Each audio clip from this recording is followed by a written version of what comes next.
Okay, thank you all for coming. So this is a pretty new module which aims to do something which is relatively simple but pretty common.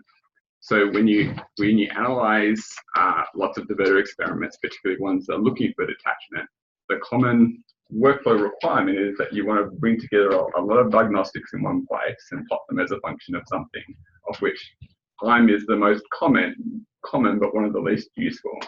The kind of basic case that's really common is to say, well, I'm going to just raise the density through puffing, and I want to see at what density detachment occurs. Does it occur? How detached was it? It turns out that one diagnostic is never really enough to answer this question. You end up having to match together a few different things. You want diverter Thompson scattering, and you want maybe a couple of Langmuir probes. You want the IR heat flux. And you probably also want to keep a handle on things like what's happening in the pedestal as well, so you can match up where your detachment, where it looked like detachment started to happen in your diverter versus where confinement started to disappear started to degrade. Now, in principle, it's pretty easy to go about and rebase a single one of those signals and to do things like take out the ELMs of a given signal. What was missing in amongst our workflows was just a convenient way on DIII-D to pluck out all these things, have them be remapped automatically onto some independent variable, like the density or the gas path or the strike point location, and have it handle all of the ELM processing that had to happen as well. So for H mode, the ELMs will contaminate all of your data, and generally we want inter-ELM data, we want between the ELMs. And it will do so differently depending on what physics parameter you're looking at. The ELM will affect density and temperature differently. And it will definitely depend on which diagnostic you're looking at, because each physics parameter has a different response time and relaxation time and a different sampling rate, say. So you have a look at something like IRTV, which samples very quickly, so there are lots of points for you to take or throw out. In this case, the temperature will rise very quickly when the ELM appears, and degrade slowly because the temperature has to relax on the surface. So here you have a time constant you want to take into account. If you compare that to something like diverter Thompson scattering, which has an 8 nanosecond sample rate, but only a 50 Hertz acquisition rate, you'll find that you have to treat those two things very differently because you don't want to throw out so many points, and you have very fast responses to things that are both local turbulence and also, the real effect of the ELM. So what this does is it allows you to collect a bunch of these things together with some automatic handling of things like Langmuir probes, which aren't commonly regularly dealt with by lots of people. Handles the ELM detection in a global sense, and allows you to tweak the ELM filtering for each different diagnostic, and then remaps all of this onto some independent variable. Density, gas path, strike point location, whatever it is you want for your experiment. So I'm going to go through an example of a particular shot in a very simple way to begin with, and then I'll add a few more point names as we go through. So I'm going to assume no knowledge of OMFIT. So one of the easiest ways to run OMFIT is to log on to Sybil.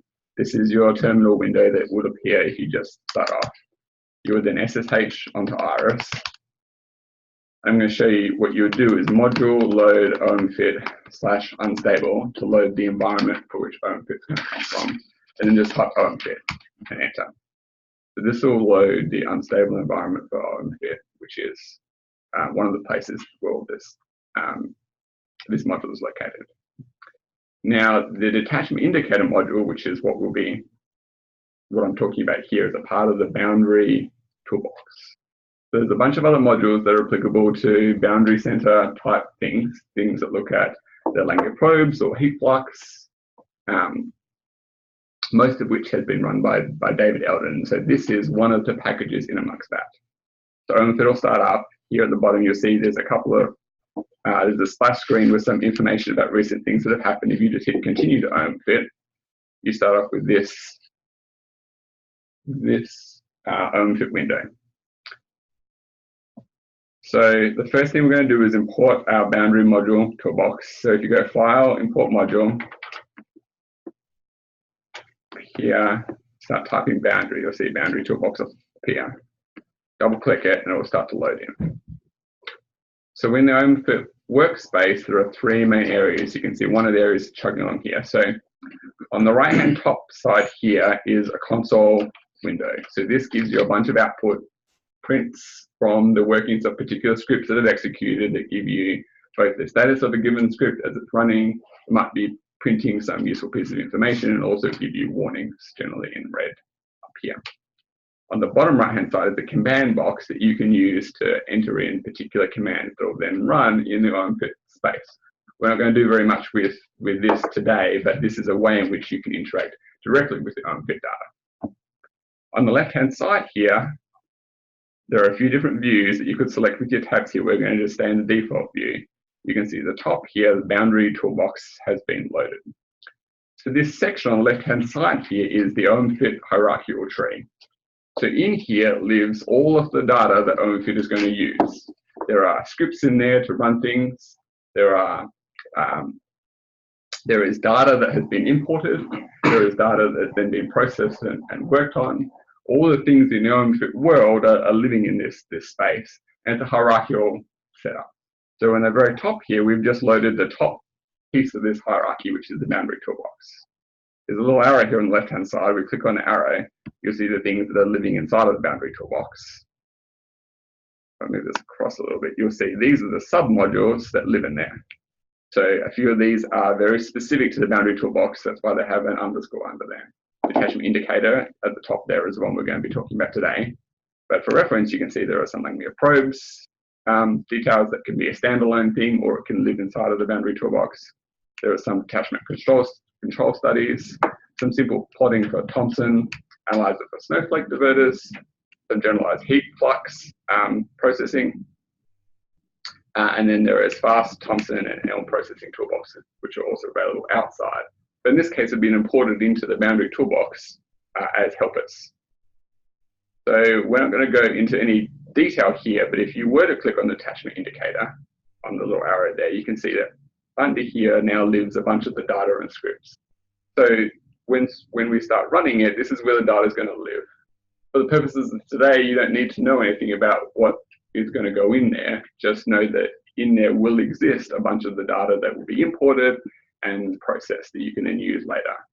If you want to have a look at the scripts that were being used to process the data, you could click on scripts and you can see there's a stack of scripts there. If you press spacebar, then you'll be able to edit or look at what's inside of them. So the scripts are there. The scripts that are used to create plots are there, and the scripts that are used to create the GUI as well. This is a good place for reference if you want to see how some script is working. What I would do if I just loaded this in though is just double click on Detachment Indicator, which is going to open up the default GUI. So this is where we're going to be doing most of our work today. So in the very top, you're going to define a device, which for most of our work here is going to be D3D, and a shot number. Here we're going to start with 176235. You could change this to be whatever shot you want to do. This module will work for upper or lower single null or SAS shots as well. So you can choose to be wherever you any shot in the kind of workspace of D3D diverter shots will work here. Now, in point names, you're going to request a bunch of data from various places. Included in here are anything that you can get normally from PT data or Review Plus. So any point names you put into Review Plus will appear here, as well as a few custom things. So the custom things are, for instance, a way of getting at the LangMe probe data, a specific way of getting at DTS data, and so on. We're going to come back to that a little bit later.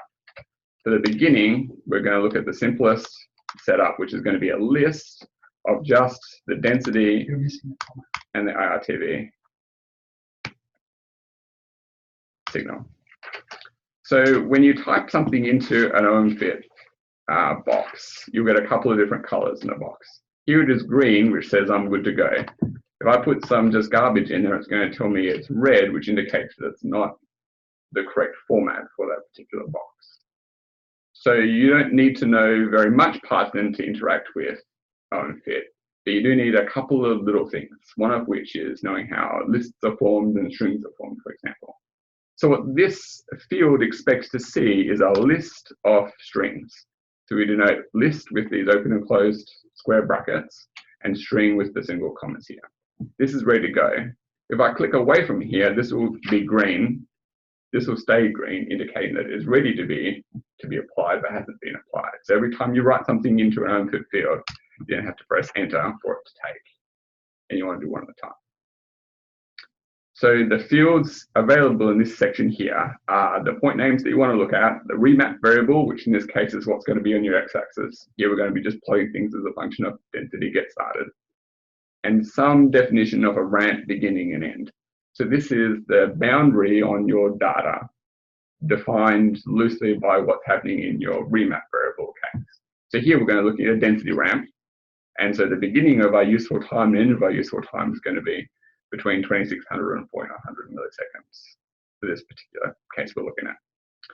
Now on the right hand side here are some Ds that you can press to get a default value. So let's say you did something that you didn't like in this field, but you forgot what it was originally. You can then press the D and it will go back to its default case. It's green, press enter, and you're good to go. There are also these little question marks here, which are tooltips. So in most of the fields that are available here, if you want more information about what a given button is going to do, or what kinds of stuff is permissible in a field, you would then click on that question mark.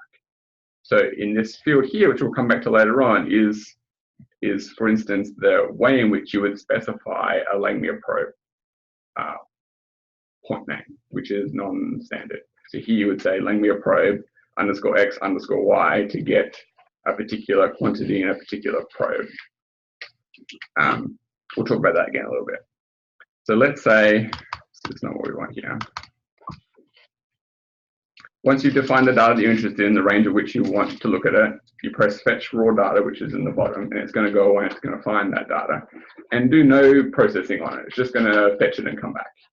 If things were to go wrong, you would see it up in this console window here. So here, all it did was it fetched the Langmuir probe tree, it fetched density, and it fetched the MyRTB signals.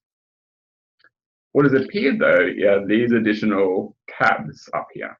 So before we only had fetch, because you hadn't fetched any data yet. Now you're able to do some processing, some plotting, and there's a help tab as well.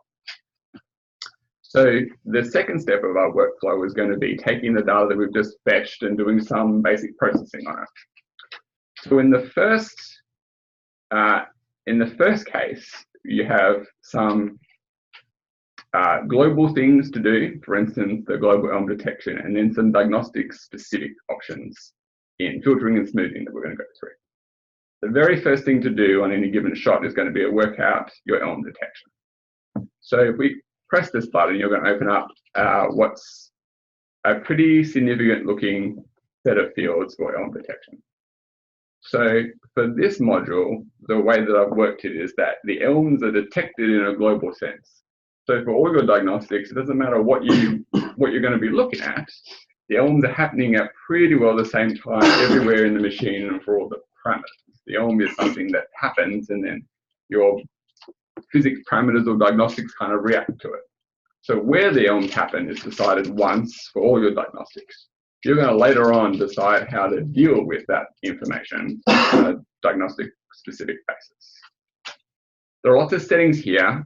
For our case, you will often not need to touch any of them and the ELM filtering will work fine. Sometimes though, you'll need to tweak a couple of values. Sometimes you'll need to spend an hour working on the peculiarities of the values. That's because ELMs are troublesome. They are different from shot to shot, and that can be particularly troublesome in detachment experiments because as you drive towards detachment and your pedestal degrades, your ELMs will change shape and character in a way that will be, at best case, is just a big jump up in frequency, and the worst case is a changing character as a function of time. So you'll sometimes need to futz with these things. The way you would do it, so I'm just going to highlight a couple of things here. There's two different ways of making the detecting with the ELMs here, classic and jump and hold. We're going to be using jump and hold today, which is the default. Here what happens is that you look at some filter scopes, a filter scope, many filter scopes, it watches for when the value in default jumps all the way up, and then waits for a period of time for it to come back down again to help understand where the ELM is and how long it goes for. Is there an ELM? How long does it last for? the first place to start is just to show the ELM detection demo plot. Question. Yeah. Is it possible to use IRTV instead of filterscopes as ELM detection? Sometimes it's like when the filterscopes give erratic signal between ELMs, but IRTV basically gives you like nice peaks and then. Yes, you can, if you scroll up, it's set on auto select, which means it will check the EFIT and choose which filter scopes it thinks will be in the outer scrape off layer, which seemed like they would probably be a good idea to use. But instead of that, you can just start giving it point names and it will gather them. Okay. And look for spikes. Auto select will often work. If it didn't and you knew something that auto select doesn't, you could, for instance, type in FSO5 here, and it would just take FSO5 to identify where the filter scopes are. Or as David says, you could put in RTV or a fast magnetic signal or a spread signal or whatever it is you wanted to use to judge whether. Don't use a filter scope. I don't promise that the tuning will be good. You might have to change the settings. Right. I guarantee you'll have to change the settings. So let's just see how well it does on this shot. If we show ELM detection demo plot, it's going to run ELM detection in the background.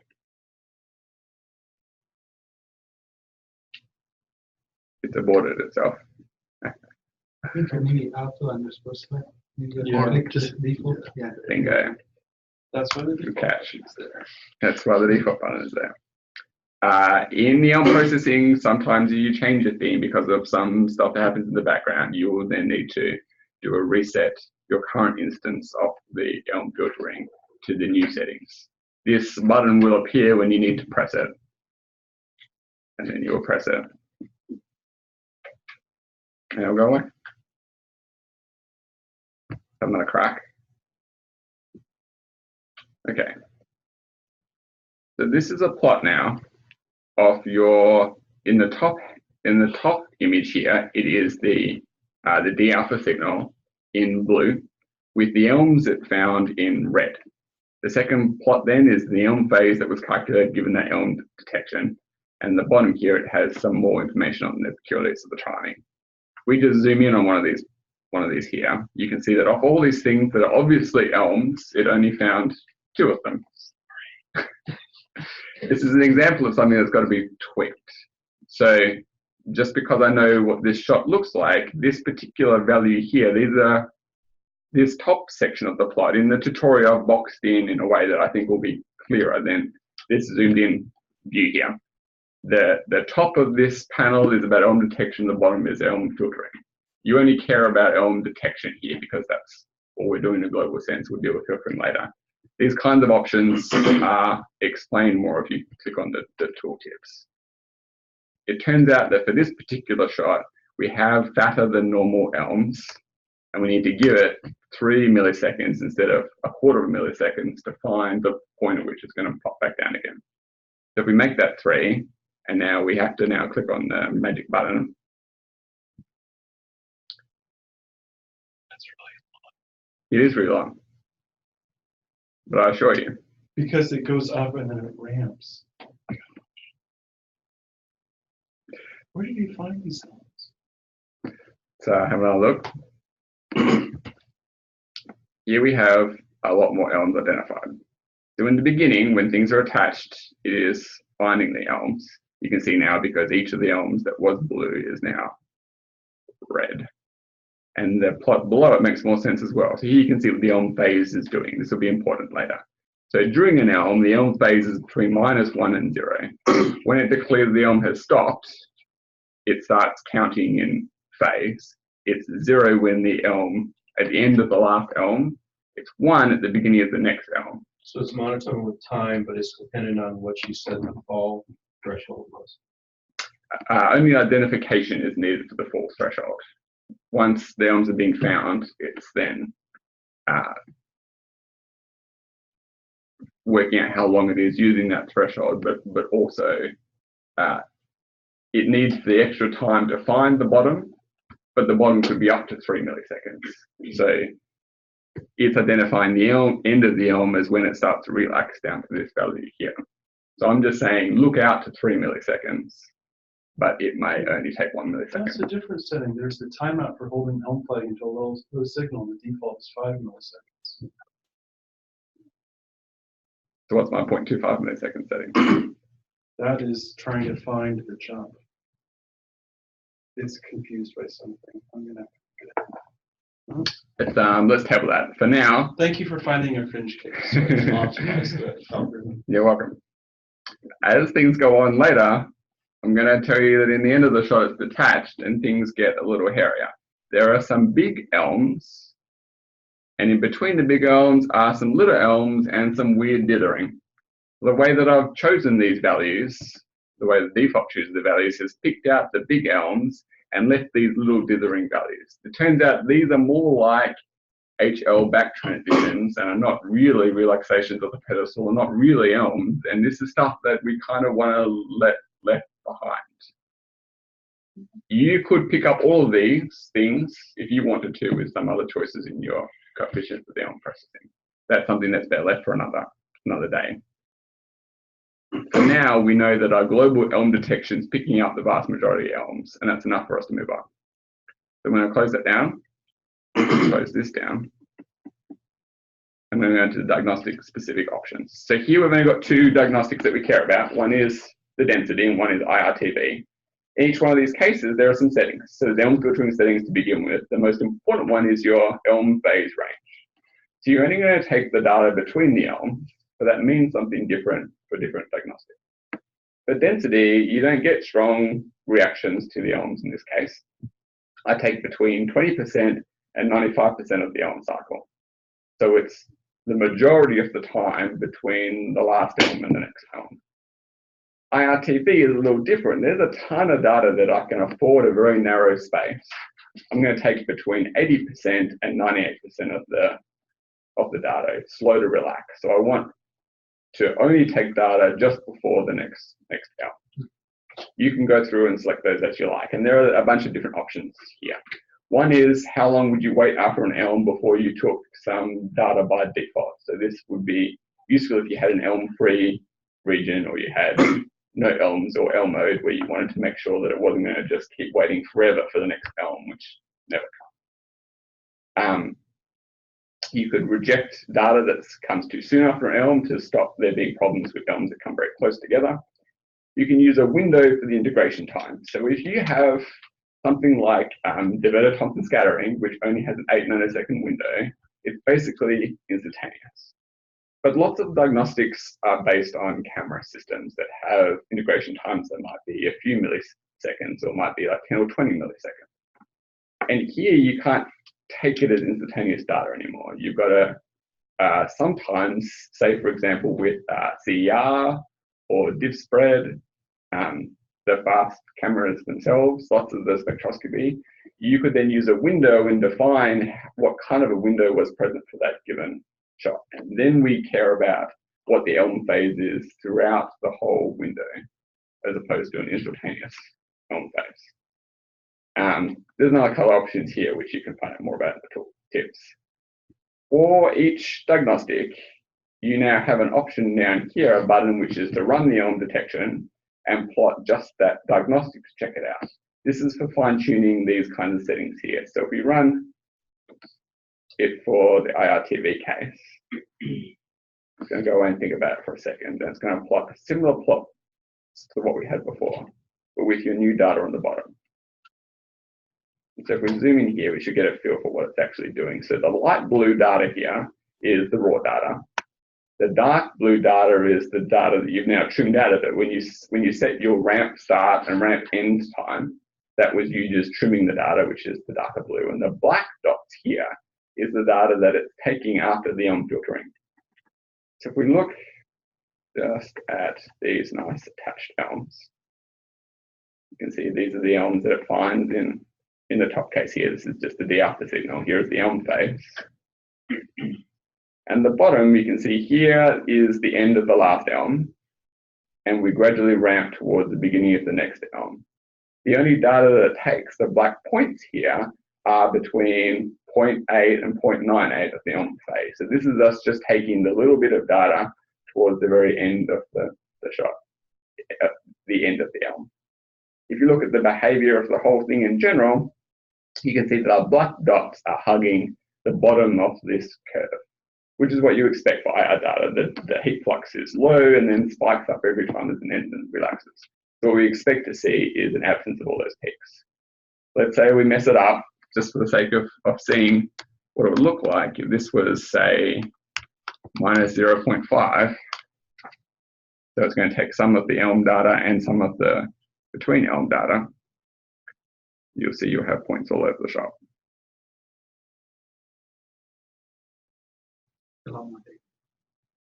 Is a lot more data.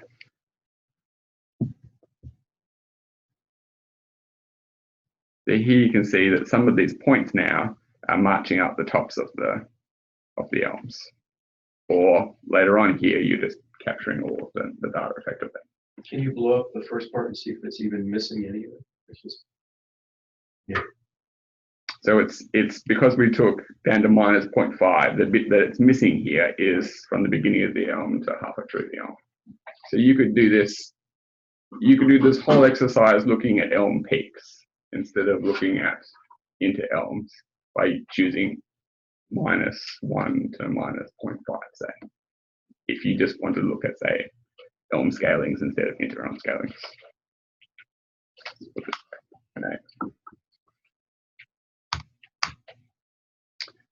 So that's the ELM filtering section at the top, and the bottom here is smoothing.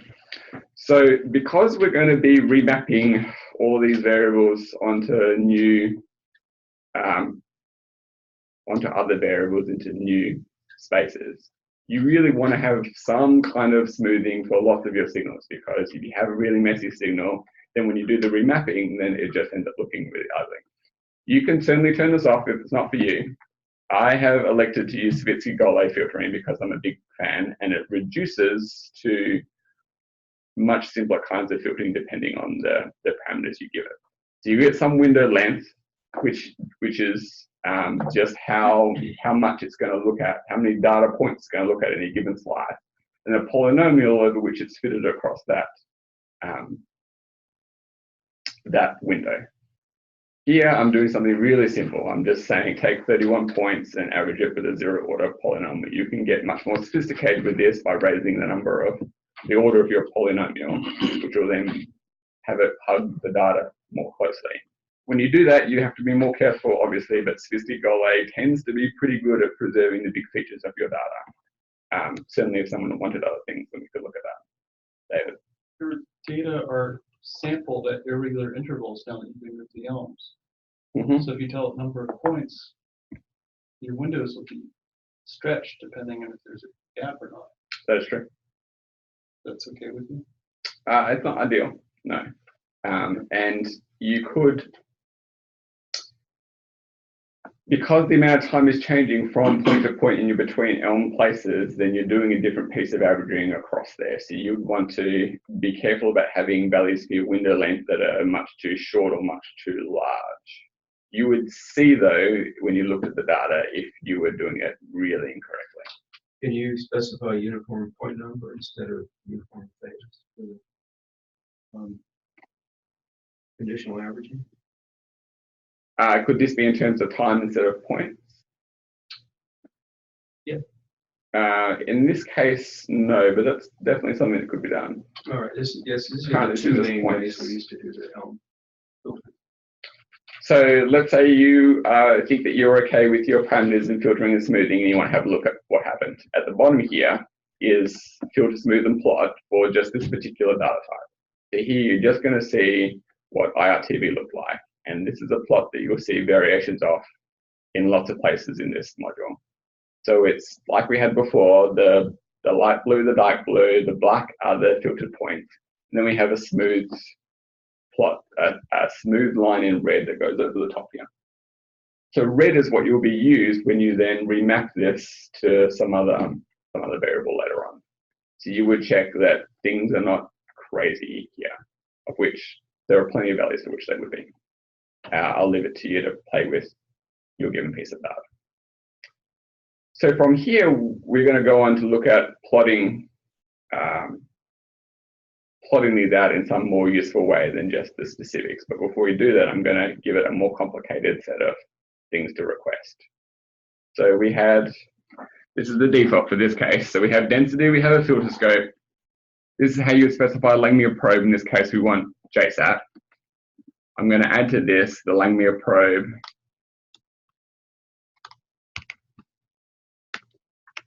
degree of detachment and the temperature. Langmuir probe temp S1. The Langmuir probe naming is something that is worth being familiar with. If this was S1, then it is S-1, whereas if it was S10, it will just be straight S10. So it's just 2 characters with for the numeric value. So that dash is not always there. There's a reminder about that in the tooltip. Your DTS temperature, 0 is the lowest chord, is the standard numbering that you find in Review Plus or in arrays. And I think that's all I wanted for there. So I'm going to hit enter. Now I'm going to assume that you like. Did you want S10 or S1 on the temp? I wanted S1. Thank you. Perfect. If you're like me, then you forget where Langmuir probes are and what they're called all the time. In their help, you could pop in there for a second. And this is just kind of a weird collection of plots that are sometimes helpful for working out what you're doing as you go through the workflow. Each of these plots will do its thing at a time you're going to specify here. So let's just do it at 2600 milliseconds for the sake of an example. You might want to know what probes were on and attached for this given shot. So if you press this button, it's going to pop up and give you a plot of the EFIT at that given time with all the probes that were available.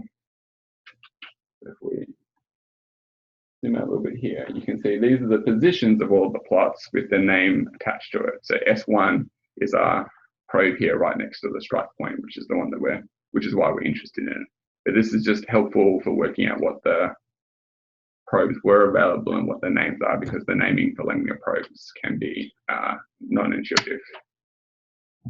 S1's the one we want. We're not going to do this as a function of density anymore. We're going to try Greenwald. So if we type in just Greenwald here, which is not a point name that you could type in anywhere, this is one that's just separately defined in this workflow. Press enter. It's going to do a couple of things. It's going to take Greenwald, it's going to add it up here, and also it's going to need A minor and IP to make the Greenwald calculation, so it's going to add it in there as well. It's certainly possible that you, particularly for something like Greenwald, you don't really ever need to do much ELM filtering of A minor and IP, but it's going to be left there as an option in case you need to do something to it later on. And we're going to do the one additional thing that's appeared here is your degree of detachment, start time and end time. So degree of detachment can be defined for a particular probe. It's just the departure of that probe's ion saturation current from density squared scaling, which is only valid during the most attached phases. So this is something you will either know a lot about or a little bit about. All you really need to know for this is that you've got to define some time for the fit, which is basically the time that you expect it to be attached. So it has to have a degree of detachment of 0 somewhere in that range, right? Or it can't do the density scaling? It doesn't need to know where it's 0, it just needs to have some period that it can fit density squared to. Okay, that's what I meant. Because you define DIII-D 0 at that point. It's going to breach 1 at some place. I wouldn't say it's DIII-D 0. Okay.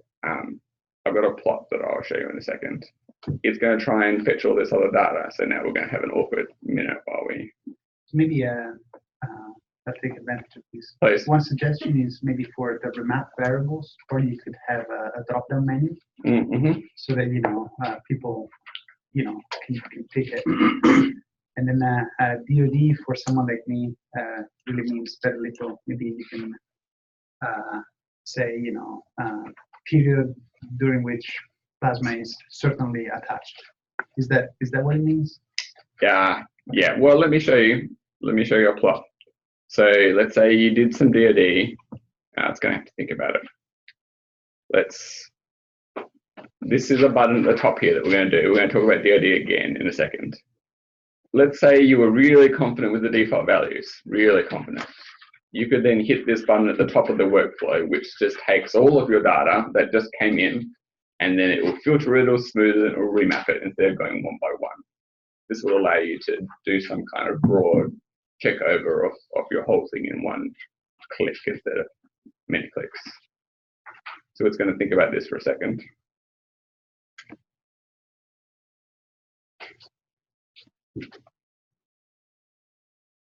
Okay, that's pretty quick, it's good. One of our helper functions here is, does the DIII-D calculation look okay? So this shows you how degree of detachment was calculated for this shot. So you gave it some times and it fit this orange curve, which is just density squared to a period of data corresponding to the time that you requested. And then it extrapolates out well past here. So the ratio of these two curves, so that scaling law is basically what you would assume would happen if there's no pressure loss. There is pressure loss, and so the saturation current rolls over and goes back down again. And so as these two things depart, this is a signature for how detached you are for any given time slice. This plot in the bottom then is your degree of detachment. So you can kind of only just see it here, but as it breaches 1,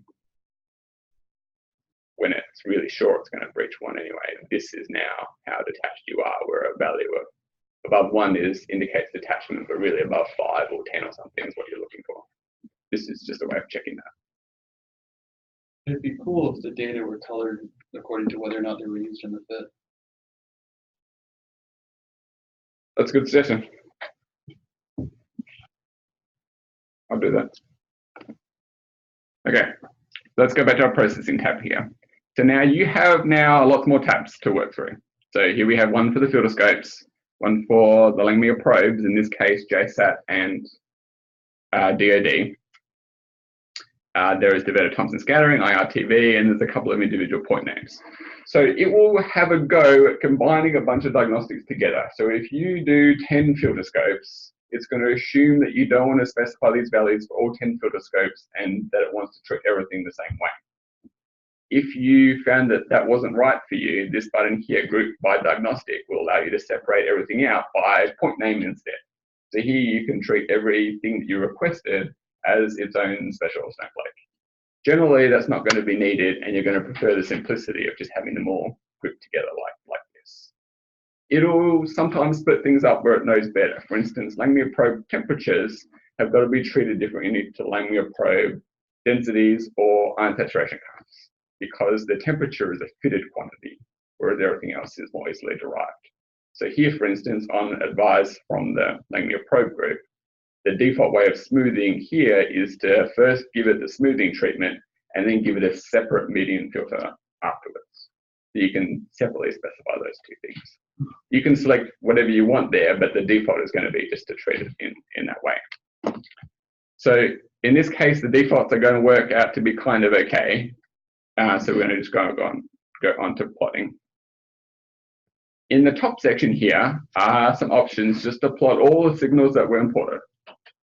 You could just plot all of the raw signals just to kind of get a first point of call on all of your raw data, which you can see is there. You can zoom in, have a look at something that you like in particular, do whatever you like. You can also plot all of the overviews.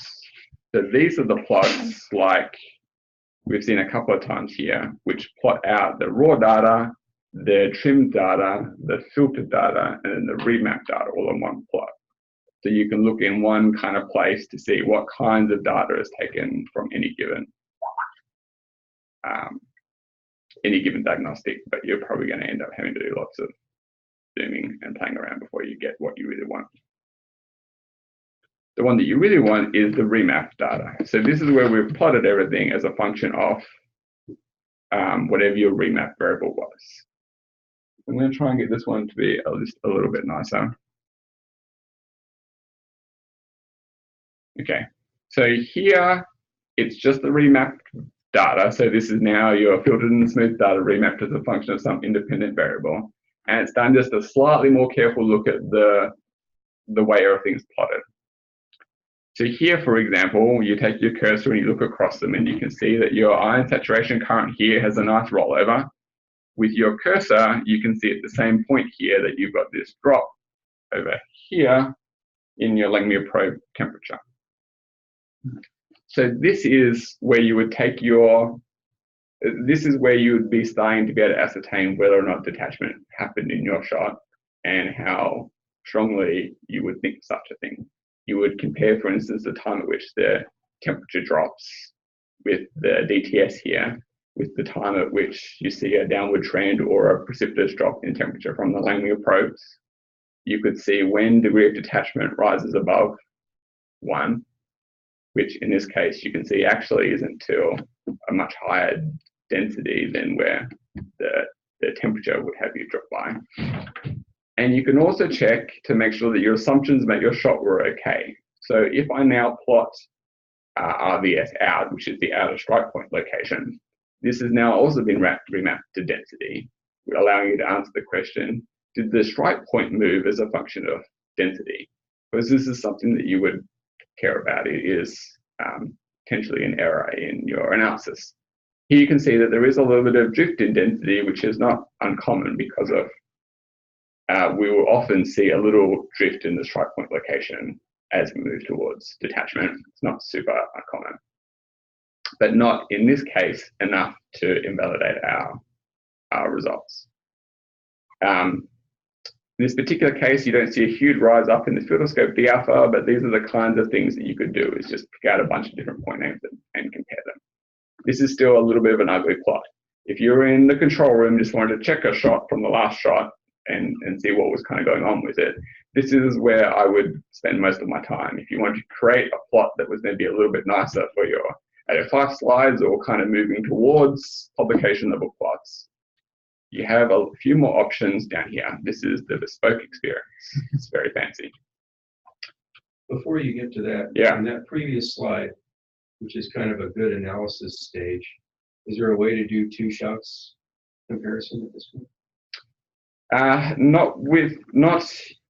Not inherent in this tool, no. Okay. Can you plot all those things for 2 different shots? Absolutely, sure. Yeah. Right. You can always import 2 modules. Right. Do one and then do the other.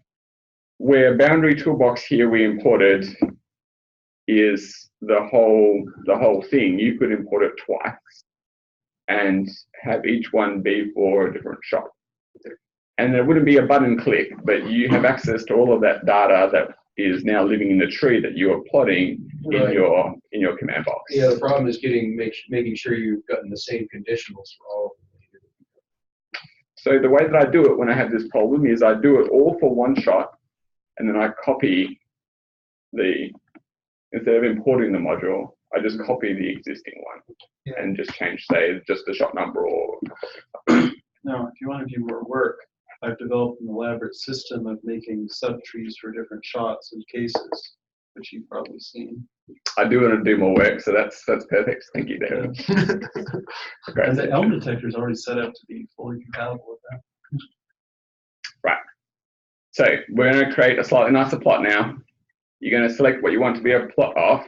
In this case, you could have it a time plot, but we don't want that because we're better than that. We're going to do a plot as a function of green log. And we don't want all of these things. So we're going to take some of them out. The order in which they appear in this list is the order at which they're going to be plotted. So we're going to take JSAT. We're going to take, let's not worry about the degree of detachment. We're going to take the Langmuir probe temperature, the DTS temperature, the IRTV. We're not going to get rid of these things because let's just assume that we already checked and they were great. So this is what's going to be plotted. This is the size of the figure. This is the number of columns of the figure. This is how we want our x-axis to be limited. Here we could, for instance, put in, I just want between a green world of 0.6 and 0.8. This is an option for that red cursor. You can take it or leave it. And then down here, you're going to have a set of different options for each subplot.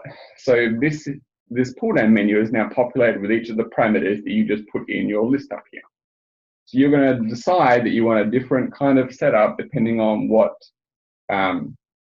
each subplot. Let's just plot it though now and see what we've got.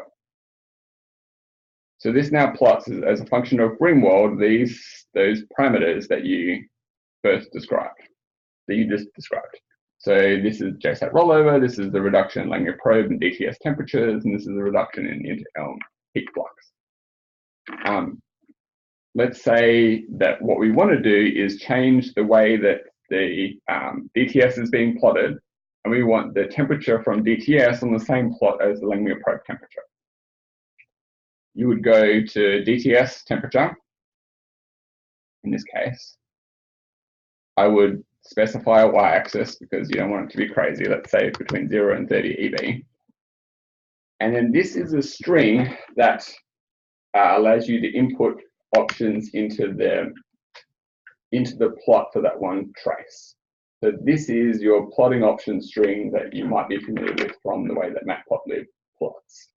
This is an area that you need a little bit of Python knowledge of the way that Python tends to plot to know exactly what format to put things in. But the way we can do this is just you have the whole thing inside of double quotes, and then in single quotes you'd put an O to say that you want the markers to be O's instead of lines. And we're going to have our color be orange, like so. Now, when it's building these plots, it's going to go through this list and build the subplot one by one. If you don't want it to create a new subplot for your new image, your new trace, you want it to just be plotted on top of what you already have, you would unclick this button. So we don't want to create a new subplot for this particular trace. So now we have just 3 subplots. We have our diverted Thomson scattering temperature on the same plot here as our Langmuir probe temperature, so we can directly compare the two. Here we can take our red line and you can kind of line it up on the whole thing. You can start to see, well, for this one you saw a big jump in TE at a slightly lower density than where you saw the rollover for ion saturation current. You didn't see as strong a drop in temperature for the Langmuir probe, and it didn't reach as low a temperature as the DTS signal, and we saw a gradual reduction in heat flux, not a very quick reduction. Just as an example, there are physics reasons that we won't concern ourselves with as to why that may or may not be the case. This, though, is the basic output. In the tutorial document that I've got, there are 3 options for plotting. One is just plot all the things using the plot all the things button, which is the simplest way to get at what the data looks like. The second, more complicated way that gives you a little more flexibility is this bespoke section where you can do just basic changes to the plotting. You can do slightly more advanced things by just using the default OMFIT plot styles, which allow you to change things like the size of the titles, the size of the script, make modifications to individual labels, for instance. If you really cared and you wanted something that was going to be just perfect and ultimate in flexibility, you would then use this box for your commands and write your plots in there. And this, Dan, is where you would have your script making the plot of 2 different shots together if you wanted to do something that was just slightly out from what normally is the case. That line with increased flexibility comes increased need for being able to do a little bit of Python scripting in this kind of box here. So I can give you some examples that would help get you started. I'm not going to do it because it'll take a little while to run. Well, we probably can. So let's say you got all the way through here and you decided that Greenwald was the wrong thing to look at. What I actually wanted was the pedestal density. You would do PRM pan any pen and press enter. And now it has only changed the name, okay? Your data hasn't changed yet. The reason that these tabs are in order is because you're going to have to go and work through those processes again. But the filtering is not going to change, right? So all you need to do is just have it run its stuff again. So I'll hit fetch raw data again here. It's going to have a little think about it. And then we're going to hit processing again afterwards. Is it smart enough to cache the signals you already touched? It's using MBS Plus, right? Yes, so it'll cache the MBS Plus signals, but it will re-trim them. So it'll save you a little bit of time if you're offsite, but only in that step. In processing, you wouldn't go through step by step. Let's say you wanted to do one thing, you would just say filter, smooth, and plot for that one signal. Let's not do that. Let's just filter, smooth, and remap all of the signals. And we can watch it as it rolls through its tasks here. All of these are independent of each other, each signal's smoothing? Yes. We could set it up to do p-run. Yes, we should do that. We should definitely do that.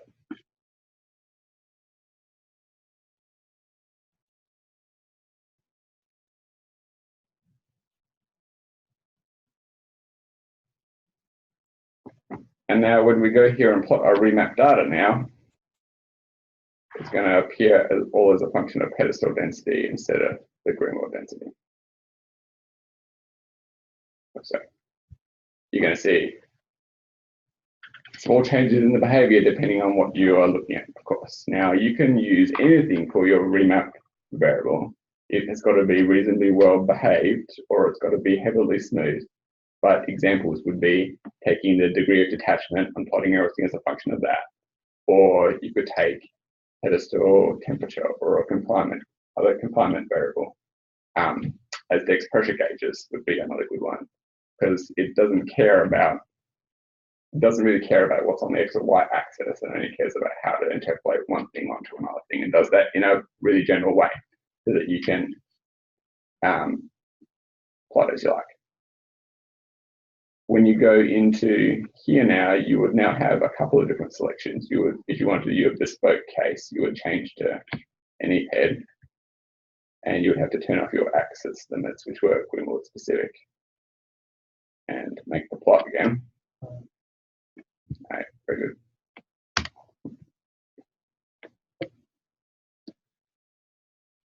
Plotting, that's there.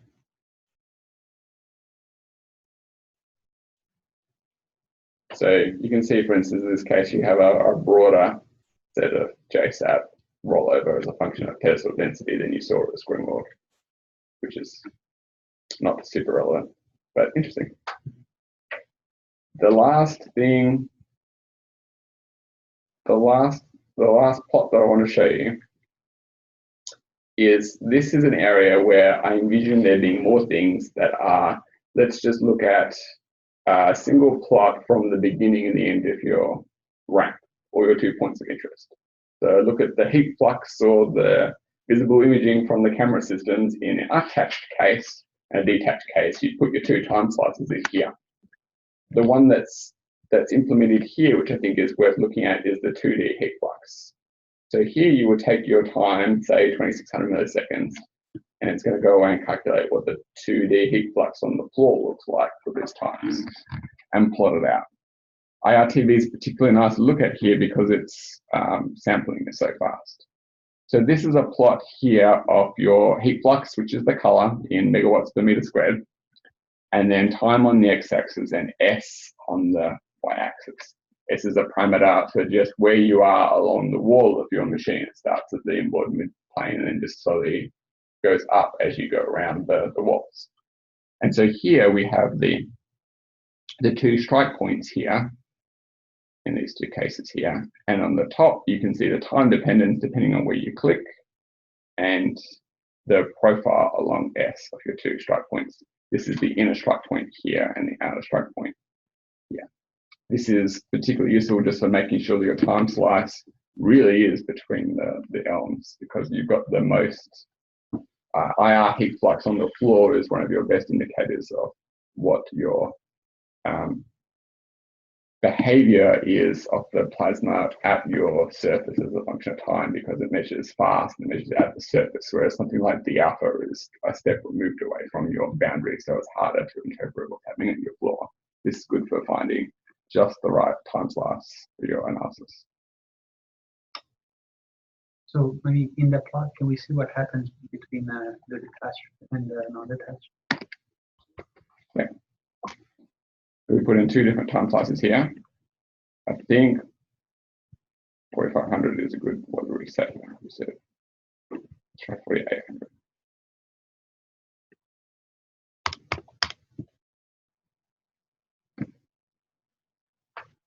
You put in 2 different times in a list in your times column, and it's going to plot 2 plots for you. Oh, okay. It's going to have normalized the colors independently of one another, but you can still see, because the noise floor, the signal to noise ratio is changing, you can see it changing the colors here. This is maxing out at 640 and this is maxing out at 280. You can see how your overall heat fluxes change, and you can start to see some of this intermittent behavior that is occurring between the ELMs. Right. So that takes us out to an hour. I wanted to make sure that we had at least touched all the bases within an hour. But I'm happy to hang out and answer questions about how it all works or other things you'd like to do. So maybe, I'm not a detachment expert, but it seems like the definition of detachment is dependent on the person who does the analysis. Is that the case? Is that there's no definition, or could you another way to say this is, could you automate the to say when the detachment happens? Yeah, so You gave a great poster. depending There you go. You see, depending on what physics you are interested in, your detachment is going to, your definition of detachment will change, and also what engineering parameter. So you would define detachment if all you cared about is melting of tungsten, then you define detachment in terms of a heat flux to a surface. Whereas if you care about the time at which you are changing from a conduction limited physics close to your plate, where you are just barreling down with ions that are hitting the plate, from a case where you start to have more molecular processes be involved, more charge exchange be involved, you would then define it in terms of TE less than 1. If you cared about your tungsten, it would be TE less than 10, say. So because there are so many different ways in which you could define it depending on what you're interested in. It's a bit like in disruption, you have the thermal quench, the current quench, and so on. But right. So maybe one thing that you could think of doing is maybe labeling those times in those plots. If there are some common definitions of detachment. You could. I mean, an easy one. You're still working that out, right? Yeah, I mean, he made degree of detachment and said, the threshold on it. And he didn't tell you what the threshold is. He said, I saw listed different ones that might be a selected. degree of detachment. I also saw that it was ignored when we were doing the plot. So. Yeah. Well, that's I think paper by that in logic. principle, if you want to have something that you can apply systematically, it's just rollover or encoding, I think it's kind of an see the control. Then for your applications, you might argue that what detachment happens is kind of gray zones, nothing at 10 dB and going to 1 dB transition. Yeah, the danger there is, people understanding what you mean by that word. I'm not sure we're there yet in terms of putting a label on it. And then, maybe as another comment, it seems to me that once you can automate that, then the next level is to do statistics over many shots, right? So yeah, the problem is that we don't really have. So let's say you could do it. Let's say you could take the degree of detachment and you could take the Diverter-Thompson scattering, and you could say, is it detached, yes or no, based on those 2 signals. We're far too dependent on exactly where the strike point is with reference to those positions, and you can't trust the EFIT at those time slices really, because the probe position, the strike point position with respect to the probes is critical for whether or not you would class your DIII-D measurement as being valid or not. But we don't know where it is. Could you use the IR camera, the peak of the IR camera? The peak of the heat flux can move and would move during detachment. So you could certainly bound it. You could throw out a bunch of shots and a bunch of cases on just being totally irrelevant. But I don't think anyone has been able to do a go no go on detachment. Where's this trick? It is a shame, because something like this, as it got more developed and as you were able to have access more pieces of data that couldn't be before, you should be able to work it out. It seems to me that once you can do it, maybe in a post analysis way, right? Maybe then you have a chance to do control. Yeah. right? Right. If you cannot do it after the fact, then So David can do the control on this, but only for a particular shape and a particular definition. So he, for example, ran last night using the JSAT rollover, but ran differently on another day on TE temperature. That's a field problem. If we don't have good enough standardized definitions where we have good diagnostics, and we have good diagnostics where we have good standardized definition. Only when those two really start to. But yeah, that is where this kind of work should go. I mean, the way that we have used this before, if you run a detachment day, you pretty well have to just have a few experienced people in the room who are then asked, did that shot detach? And having more automated analysis like this is my way of trying to move towards the point that many people could, with less specialized knowledge, answer did it or did not detach. But the next step on from that is to have a robot do it, because they're much faster and can be much less subjective. Whereas now we're pretty subjective with how we define detachment. And I think the real challenge is, I mean, if the plasma is like strongly detached, I think that all the definitions will like, everyone will look at the shot is like, okay, there's no question about it, but it's really the transition between where you go from high recycling conditioning the plasma and gradually evolve into much detached conditions. And there's kind of a gray zone where some people might say, yeah, it's detached from others, or no, not quite yet. So, but I mean, it's kind of a transition where the physics, atomic and molecular physics start to become more and more important. At some point, you're so far in that it's like there's no question.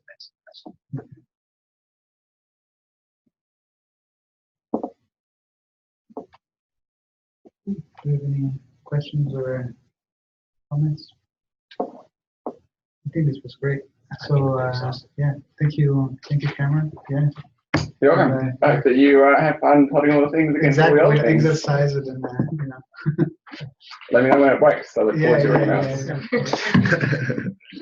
Thank you. A really good job of tying all these tools together.